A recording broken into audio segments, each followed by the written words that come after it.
Welcome back to Quebec City. I'm Natasha Stillwell. And I'm Jay Ingram, now more of the Tea Party and l'Orchestre Symphonique de Trois-Rivières. And more of the science behind the scenes.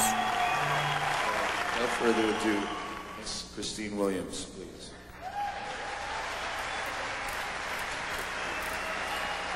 I told you.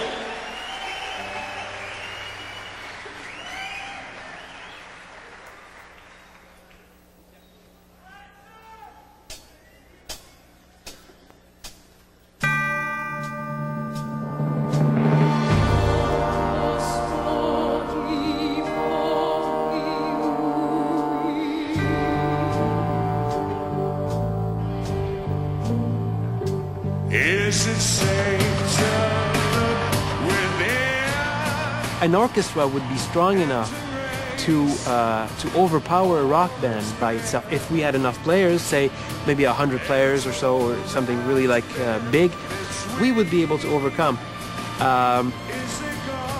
Theoretically in decibels, for example. 'Cause baby, I'm not that strong.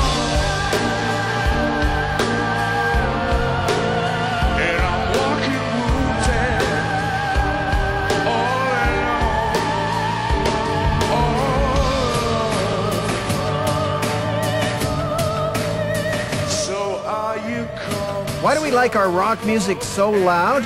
An English scientist thinks he's found the answer in a structure inside the ear called the sacculus. It responds to sound, but only loud sound, above 90 decibels, like the sound coming out of these speakers.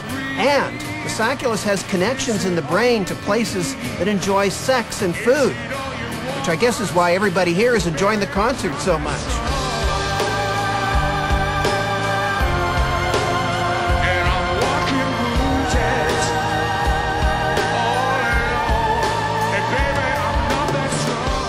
Most sound around the 4,000 hertz, the 4 kilohertz range is where the greatest prospect for hearing loss occurs. If sound gets funneled in that frequency, which is naturally amplified by the ear canal and set up by other mechanisms within the ear to be received most loudly, that's where an inherent risk lies.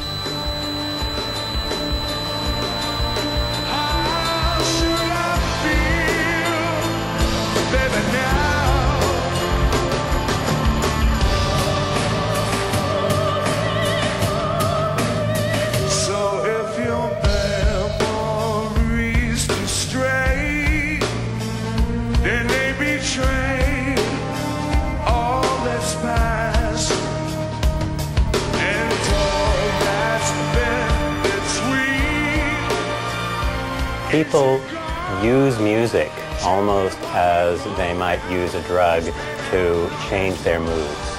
This is something that has been established in many studies, that mood changing is one of the primary motivations for listening to music. That's what people want to experience.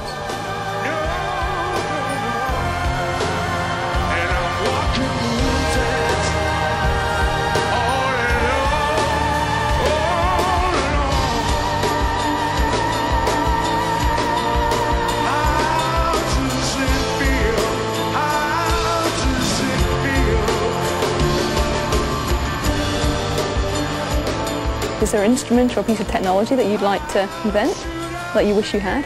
Well, I thought of a bass where it was fretted up to a certain point, and then it became fretless for the top half of the neck, so you could solo really expressively, but then down low, you could just keep the rhythm of the song happening, so it's copywritten.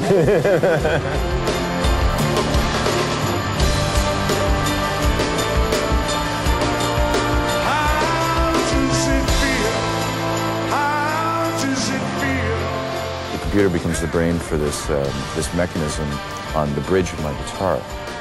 That's it's been replaced with this bridge that has 6 mechanical arms on it. And what this computer does is it translates tension into pitch. So, for instance, I can be in standard tuning, and then I can go to one of my open tunings, let's say like a low open C tuning in 1.4 seconds, and it does it mechanically. How does it feel? How does it feel?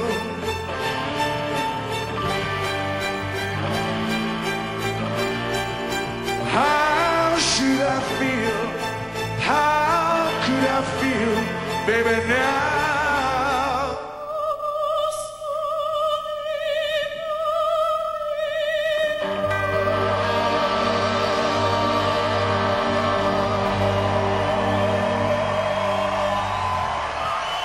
Christine Williams.